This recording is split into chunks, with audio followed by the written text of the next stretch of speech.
inshallah, we're going to get started with our weekly halaqah. We're excited to have a new series starting today, which is about Muslim heroes of history. So it's a very exciting topic. We can go into Islamic history.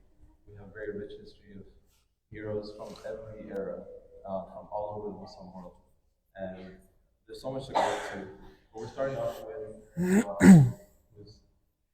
his role in protecting and saving Palestine is very relevant to what we're going through today. And so, inshallah, we have Abderrehman with us, our favorite sheikh. And he's going to go into Salah ad-Din for part one, because he's going to go into it for a few weeks before we move on to the next figure. So, inshallah, will be an introduction today on the life of Salah ad-Din. Thank you for joining. Assalamu alaikum wa rahmatullahi wa barakatuh. Before that, inshallah, we're going to have recitation of the Quran, inshallah, by the brother. So.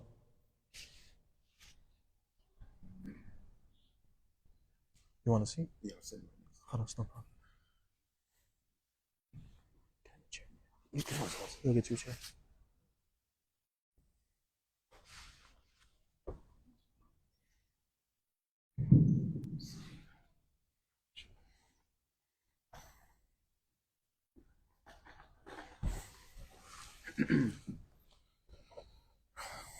أعوذ بالله من الشيطان الرجيم ولا تحسبن الذين قتلوا في سبيل الله أمواتا بل أحياء عند ربهم يرزقون فرحين بما آتاهم الله من فضله ويستبشرون بالذين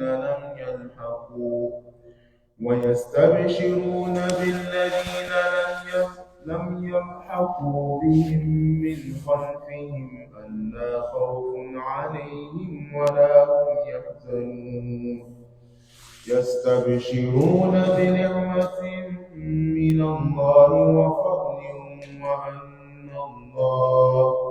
وأن الله لا يضيع أجر المؤمنين الذين استجابوا لله والرسول من بعد ما أصابهم القرح للذين أحسنوا منهم واتقوا أجر عظيم الذين قال لهم الناس إن الناس قد جمعوا لكم فاخشوهم فزادهم إيمانا وقالوا حسبنا الله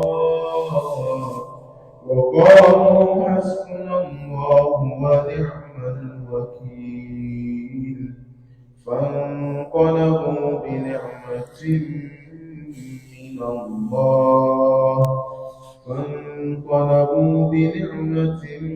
من الله وفضل لم يمسسهم سوء واتبعوا رضوان الله والله ذو فضل عظيم إنما ذلكم الشيطان يخوف أولياءه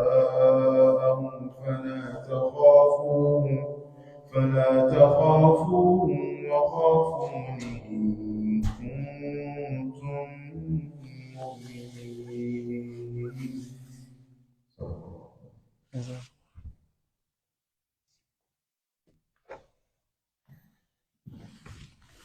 Assalamu alaikum wa rahmatullahi wa barakatuh. Bismillah, alhamdulillah, wa salatu wa salam ala rasulullah ma ba'd. All thanks and praise due to Allah subhanahu wa ta'ala, for we seek His help and His forgiveness, and we seek refuge in Allah from the evil within ourselves and the consequences of our evil deeds.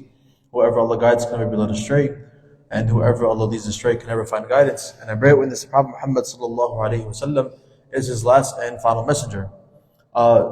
First of all, I'm back, so no more complaints, please.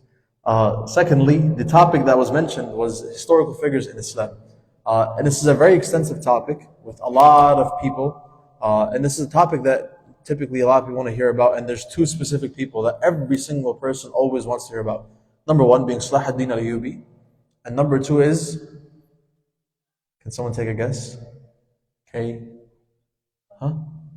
Khalid bin Walid. Alright? So these, someone said Nuruddin as well. That was a good answer as well. And Nuruddin Zengi, who was part of the Zengid Empire, or dynasty rather, has a very big influence on this as well, which we'll talk about in the coming weeks. Right? So these two are very, very prominent figures in Islam. Oftentimes we, in a good way, we get focused or we kind of pinpoint and we kind of magnify the companions and their history, and we kind of mentally put like a block in that era, and we don't remember the fact that a lot of things with Islam happened afterwards as well, and a lot of these things are prophesied in the Quran as well, right? In the Hadith, and in the Quran specifically, we know the ayah of وَقَضَيْنَا إِلَى بَنِي إِسْرَائِيلَ فِي الْكِتَابِ لَتُفْسِدُنَّ فِي الْأَرْضِ مَرَّتَيْنِ وَلَتَعْلُنَّ عُلُوًّا كَبِيرًا, right? And we can see that happening right now. And that ayah is not talking about specifically the time of Rasulullah sallallahu alaihi wasallam, but it's also talking about the times that come after his death, after the companions, right? Till the end of the world. Signs of Qiyamah, those signs are not simply secluded to the time of Rasulullah, right? They're till the end of the world. So a lot of things have been told in the Quran, and a lot of figures that are important to our history, not to our deen, right? Because deen is the prophets, Rasulullah sallallahu alaihi wasallam, the angels. These are prominent figures in our deen. In our history, it's different, right? Because these individuals, at the end of the day, were still like us. Granted that they did big accomplishments, granted that they did things that were pretty big. However, at the end of the day, those people were still of the same virtue as ourselves, in the sense of a higher virtue of a prophet was not applicable to these individuals, but they accomplished a lot for the deen and for the people of the time. One of them being Salah ad-Din Ayyubi, right? Salah ad-Din Ayyubi. So the idea is, inshallah, today is going to be very intro, very basic. Why, he has this reputation around him. Things that we also mentioned previous halaqas, and how they connect into this. And inshallah, the next coming weeks, we're going to be going into detail about his story, things that happened, the conquest of Jerusalem.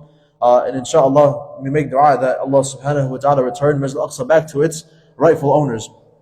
So Salah ad-Din Ayyubi was a courageous and brilliant Muslim leader during the 12th century. His firm foundation in his religion and its prime values, leading to his commitment to the Islamic cause, enabled him to accomplish great things, right?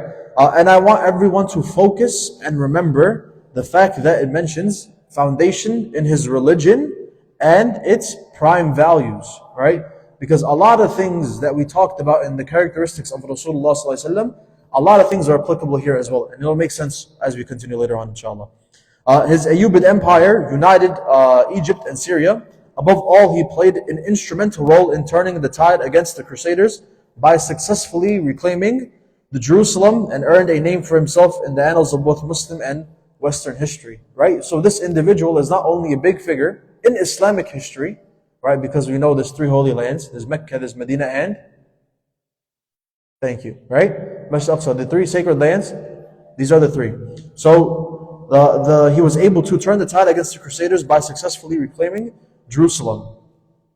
And also, it's important to mention that now when we get into these things, his rise to this power, or this rise to this position, was first a few things. First and foremost, it was the qadr of Allah, right? We believe that every single thing happens for and from the sake of Allah. Everything, anything, things that we cannot even imagine happen from Allah. That's number 1. Number 2, and this is the way Allah willed for it to be, right? A lot of strategical things, a lot of deaths of individuals that were convenient to Salah ad-Din allowed him to then go into power. For example, we know there's a system where if the president passes away in his term, what happens?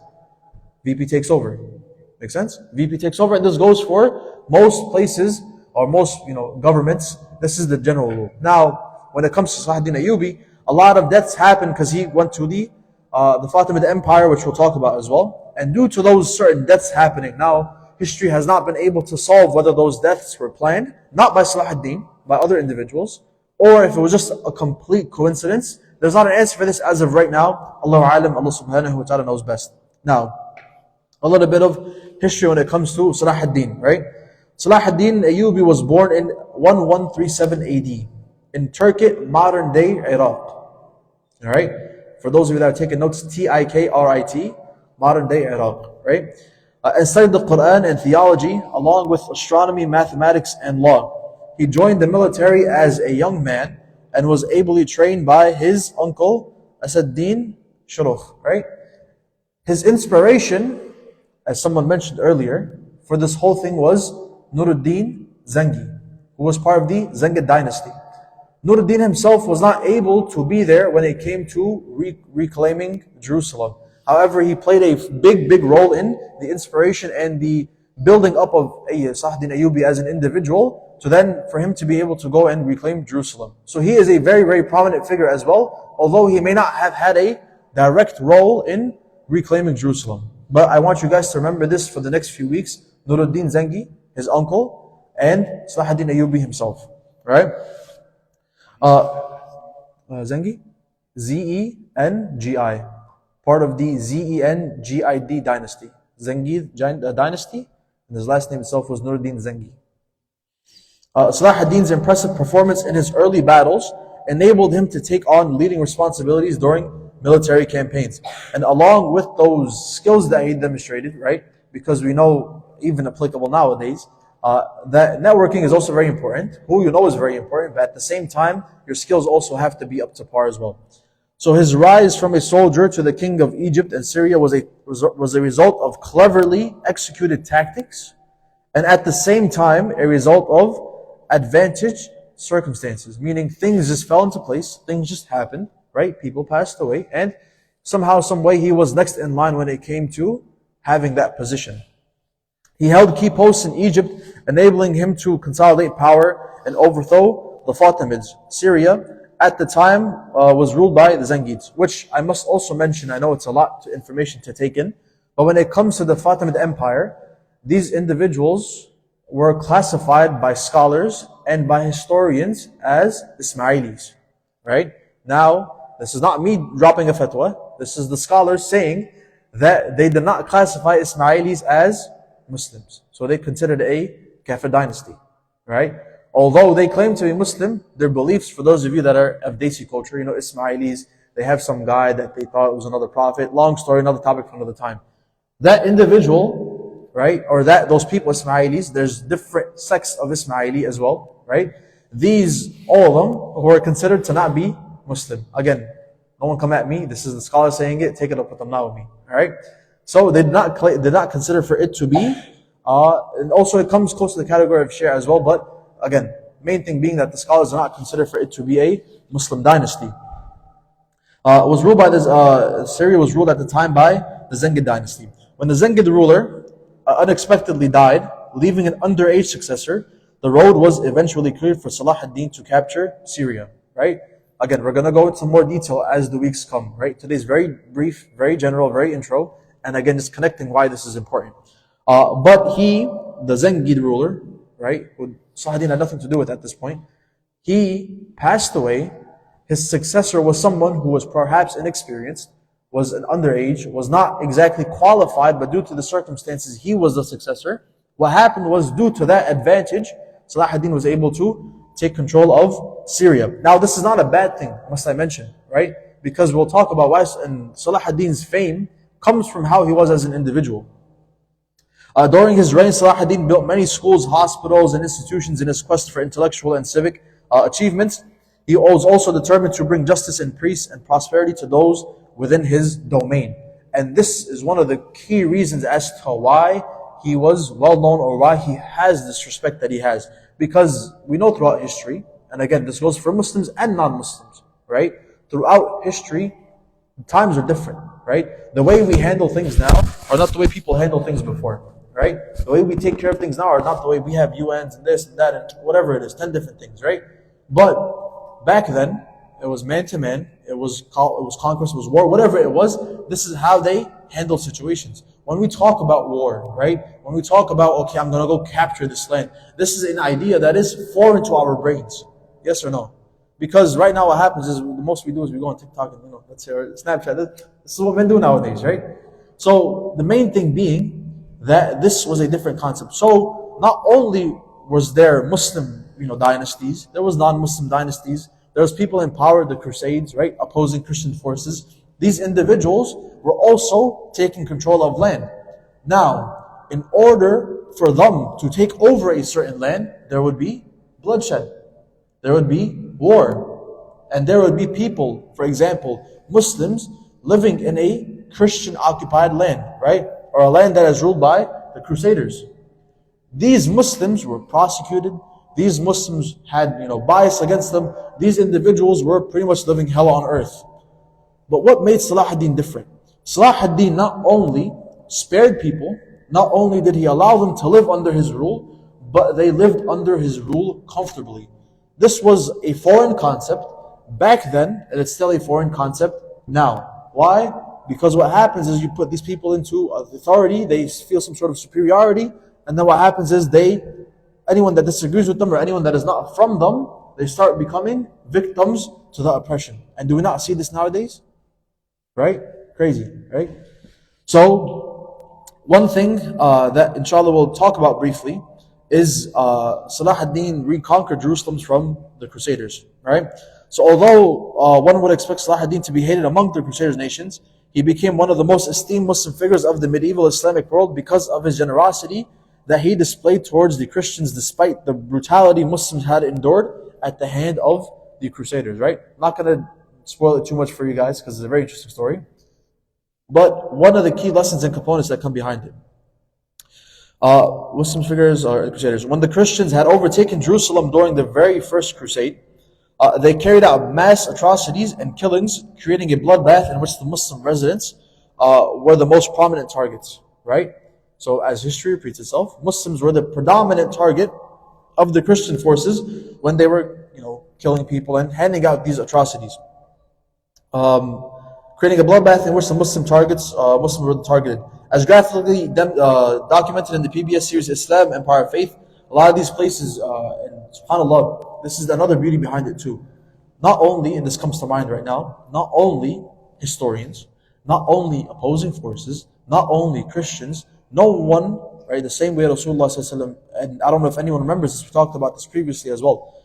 People who were opposed to Rasulullah ﷺ, everyone who hated what he preached, right, because a man's coming and not preaching about the fact that, everything you've been doing your whole life is wrong. Those stones you're worshipping, wrong. Those fire you're worshipping, wrong, right?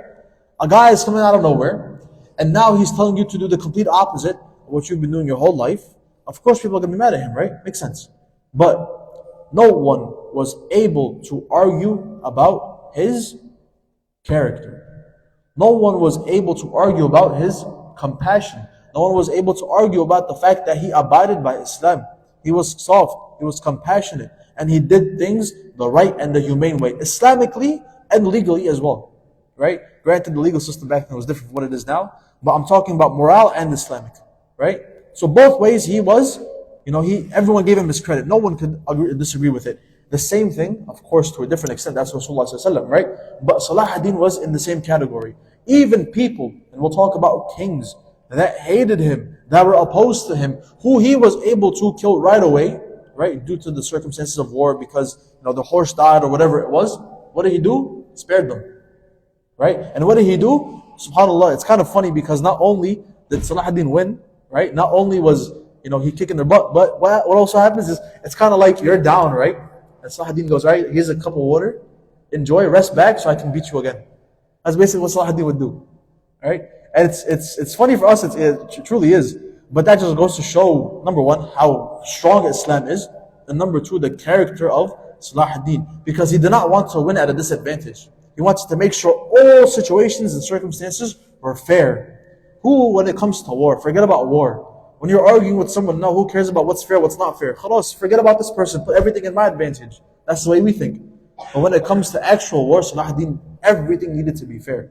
This was true chivalry at its finest. So moreover, his chivalrous conduct in regards to King Richard I, right?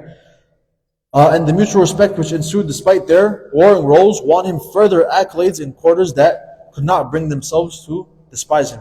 Meaning people who wanted to hate him could not hate him, right? People that wanted to hate Salah ad-Din could not hate him because that's just how he was as an individual. When Richard falls sick at the siege of Acre in 1192, Salah ad-Din not only sent his personal physicians. Now this is the guy that he's going up against, right? King Richard. Crusaders. Alright? Put in there. Simple. Salah ad-Din, Muslims. King Richard, they're at war with the Muslims. Right? He falls ill. What does Salah ad-Din do? He sends his personal physicians to him. He sends his personal physicians over to treat him. He sends ice to help him fight the fevers and certain healing fruits. When Richard's horse is killed, listen to this. When Richard's horse is killed during battle, and the English king finds himself on foot, facing the entire Muslim army. Khalas, that's it, done, right? No. What happens? The Muslims let him walk by their entire flanks without attacking. Later Salah ad-Din sends him 2 fresh mounts, so he will not be at a disadvantage. And this is not Islamic historians reporting it. This is not, a biased source that favors Muslims quoting this. This is some Michael Hamilton Morgan in Lost History. Right? What does he have to do with Muslims? If anything, you'd be surprised that he's even writing this. But historians have to acknowledge the fact that this is what Salah ad-Din would do. Right? So, point of mentioning, or just to conclude his, brief idea, Salah ad-Din Ayyubi died in 1193 AD, at the age of 56, Although he was at the helm of a vast empire stretching from Egypt to Syria, he himself owned very little. At the time of his death, his property and assets included a horse and money which was not sufficient even to bury him. Right? And I want you guys to hold on to this because, I'll just say right now, not only was there good character when it came to how he treated his opponents, but there was good character in giving to the people as well. Right? His wealth, khalas, take it to people that were in need. To the point where his own treasurers, the ones that were in charge of the money, needed to stop him. They said, relax, you need some money for yourself and for the people as well. He was just giving out things to people. He didn't care about himself. He wanted good for everyone. He wanted equal for everyone. Right? To the point where he did not even have enough to bury him at the time of his death. He had devoted his entire life to the service of Islam and his subjects, avoiding the pomp and splendor of which often distracts rulers. Indeed, he was the epitome of a true hero and devoted Muslim. Now, we spoke earlier about he held on to the true, rules and the prime, things in Islam. I mentioned this earlier as well. We know, the same way Rasulullah, right? People would hurl things at him, would throw things at him, and what would happen? Rasulullah did not do anything in return, right? He did not want to harm those people. We know there was a valley, and people of this valley, there's a very famous story, were throwing things at Rasulullah, throwing things, to the point where he was bleeding head to toe, right? To the point where his shoe was, what? Soaking of blood. His shoe was soaking of blood, right? And that takes a lot because they used to have leather and stuff back then, Not this polyester and everything we have now. It was raw materials, So his shoe is soaking in blood. His shoe is soaking in blood. Now, if someone throws, I don't know, a little piece of dirt at you, we lose our minds, right? This is the Prophet of Allah having bricks and whatever thrown at him. And Jibreel alayhi salam, right, went to him, told him, I have the command of Allah. You tell me yes, I'll crush the people between this valley. And what did he say? No. Spare them. Out of what? Thank you. That the prodigy might become Muslim. Someone from them might become Muslim. This compassion, second to none. Right? But we see it in the example of Salah ad-Din Ayyubi. So, not only was he, full with accolades when it comes to war, right? He's successful in his endeavors when it comes to war. He is a feared ruler, not feared by the people in the sense of they're kind of, shivering in their boots for him. No. More so the opponents were the ones that were fearful. Because they know, khalas, if you're going up against Salah ad-Din, that's what you're done for. You might as well just give it up to him. But what happens? Despite this, not only was he not distracted, he was not distracted by his power, by his fame, by his notoriety, but at the same time, those that were living in his land, he was extremely fair to them. The Christians, right, when he took over a land, whenever there was Christians, and this is what our deen teaches us, right? And Salah ad-Din Ayyubi is not doing anything that's against Islam, or he's not making something up extra. He is following what Islam says, right? This is a prime example of seeing someone who follows Islam when it comes to things of this nature. When Christians were living under his land, what would happen? They were not being prosecuted.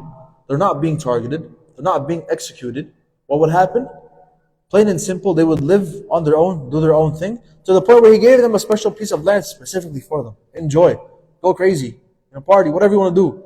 But just, you live in peace, Muslims live in peace. This was not the same case at the time and now when it comes to Muslims living under the control of other people and other dynasties. This is why Salah ad-Din was a very, very prominent figure in Islamic history, in history in general, and people till the end of time will be talking about him. May Allah reward him and may Allah give him what he deserves. But point being that this is the prime example when it comes to following Islam. Now, just to wrap it up shortly, what are things that we can apply from this into our life? Right? First and foremost, follow the example of Rasulullah. How many times am I going to say it? Right? Follow the Sunnah, follow the example of Rasulullah sallallahu alaihi wasallam. Right? Be compassionate to others. For us, it's a lot easier because the situations and scenarios that we go into on a day-to-day basis, ain't nobody holding a sword to my knife or to my throat, right? Ain't nobody gonna come to me, I'm gonna kill you. That's not gonna happen, most likely. I hope not, right? But point being that these small things that we crawl over, these small things that we bicker over, these small things that we argue over, right, are ridiculous, they're redundant, and quite honestly, they're petty, right? There's no need for it. Be nice to the person that's next to you. Be compassionate. Be understanding. That's number one. Number two, differences happen, right? Christians, Muslims, whatever it is, that's something for Allah to handle, right? Number one. Number two is, if I do feel some sort of way about something, speak my mind, no problem.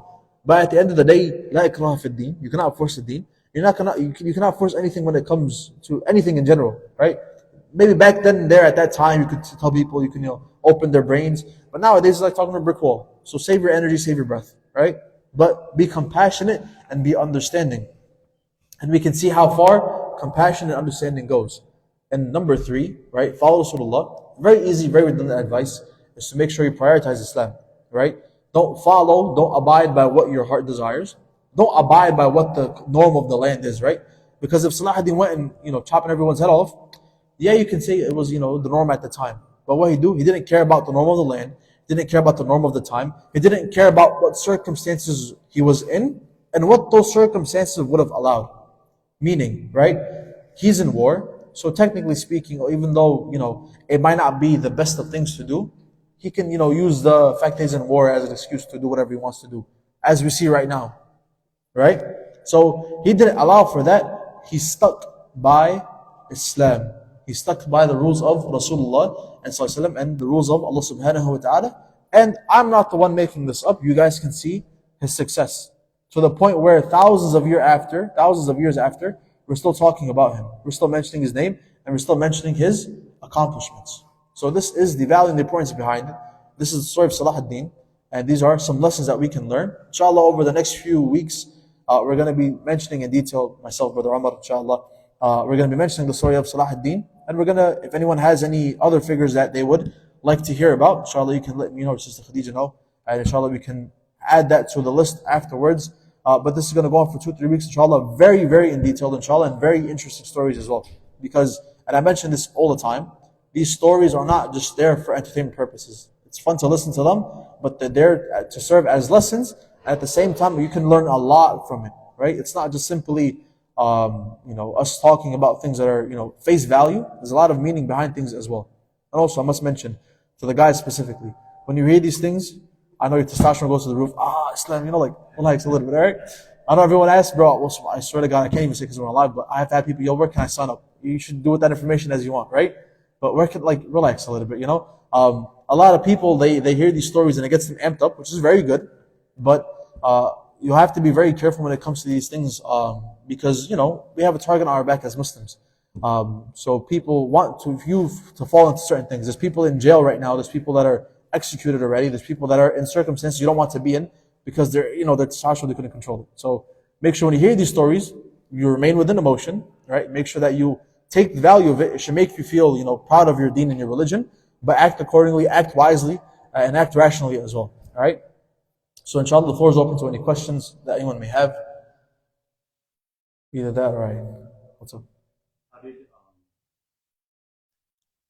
Salah ad-Din take over Jerusalem? the Zengi? We're going to talk about that in the next few weeks. Yeah. We're going to go over dynasties. We're going to go over how he is his actual race to power. You mentioned how when the Zengi Yeah. dynasty It was a bit more of a vulnerable state, and it wasn't it wasn't necessarily a bad thing they took over, but it was more so. Yeah, inshallah. how he took over dynasties, his conquest of Jerusalem, which is like the main thing.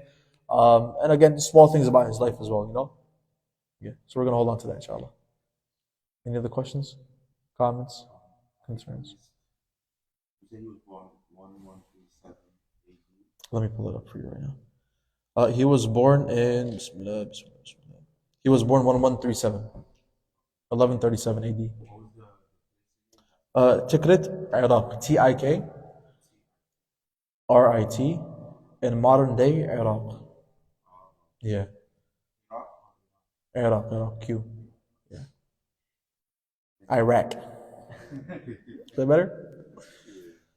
So again, we specify modern day Iraq because more lands change. So certain places, for example, the Ottoman Empire was massive, right? They had certain places which were coming under certain land with certain different names, and those places now have different names, ruled by different people, different countries. So we mention those names as well, but if it's for us to be, because not everyone, myself included, because I suck with geography, right? Not everyone is well versed in maps and geography and this and that. Our education system doesn't really emphasize that as well. So it's important to mention, or it helps to mention where that place is on the modern day map, just so one can grasp that concept as well. What's up? What about Syria? Was that in Syria? Is that the same? You mentioned Syria. Correct. Is that the same borders that we see today? Similar. Yeah. Again, it changes, fluctuates. For what it is now, it's been like that for a while, but slight differences. Yeah. Questions, comments, concerns, complaints? Okay, inshallah. We ask Allah subhanahu wa ta'ala to allow us to implement everything that we learn, to allow us to be successful in endeavors, and we ask Allah subhanahu wa ta'ala, those that are oppressed across the globe in Palestine and Gaza, to make it easy for them to return Jerusalem back to the Muslims, to allow the Muslims to emerge victorious, and the way we're united here right now, to unite us in Jannat al-Firdaus. Subhana rabbika rabbil izzati amma yasifun wa salamun ala al-mursalin walhamdulillahi rabbil alamin. Jazakumullah khair. Bear with me, we have a lot of announcements, but it's a busy month. Alhamdulillah, we have a lot going on. First event is tomorrow for the sisters. There's a program about strength and resilience through hardships. So that's tomorrow at 3 p.m. We have a lot of speakers, so sisters, please attend. Another event for the sisters is a hot cocoa and movie night, which is Friday, December 15th. So that is next week. We have something else going on. We have a brothers video game tournament and board game tournament that will be on December 30th. And then the biggest event of the month is we have a big fundraiser happening on December 16th. It'll be here in the event room, and we would like all of you to help volunteer, inshallah. It helps to sustain this center so we can keep doing stuff and keep growing, inshallah. So that is December 16th. Let me check for you. That is a Saturday. So inshallah, please try to open your evening on that day. Finally, we have a pre-Ramadan conference. Ramadan is actually coming up soon. So Reverts Reconnect puts on a pre-Ramadan conference every year, and that will be on February 24. So we have some time, but inshallah, don't miss that as well. And for some of the brothers, could you help us please set up in the event room for the fundraiser that's coming up? We'd like your help to move some tables. And for the fundraiser, try to reach out to your friends and family to invite them. We have these bingo boards which you can put on your Instagram story or any social media, and your followers can see that and they can donate a certain amount. And we have a little competition going for all the people who come here to see who can raise the most in their friends and family circles. And remember, this is for us to continue to be able to do programs like this to sustain this center, inshallah. So appreciate all your support, and some brothers, please join me over there. Jiu-Jitsu class happening right now? Yeah, so right now? Yeah, Jiu-Jitsu class every Friday, 8 p.m. That's one of our programs for the brothers. So if you're interested, talk to Brother Sam, inshallah. Jazakallah khair. Assalamu alaikum.